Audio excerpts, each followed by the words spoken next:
4 number ম্যাথে আমাদের চাইছে যে নাইট্রোজেন গ্যাসের তাপমাত্রা নির্ণয় করো। তো আমরা প্রথমে ডেটাগুলো লিখি বাকি 3টা ম্যাথের মতো।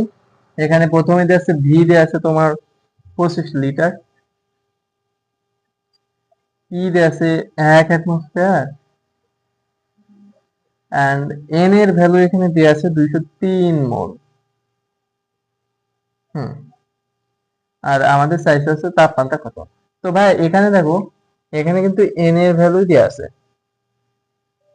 এন এর ভ্যালু যখন দেওয়া থাকবে তখন তো আমাদের ওই এন ইকুয়াল যে সূত্রগুলো আছে ওটা রিপ্লেস করা লাগবে না, কারণ এখানে অলরেডি তোমার এন এর ভ্যালু দিয়ে দিছে।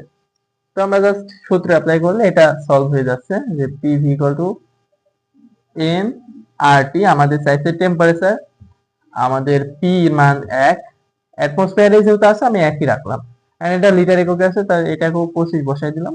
আর এন এর মান দেওয়া আছে 203, আর এর মান অবশ্যই 0.0821, এন্ড আমরা টি বের হবে।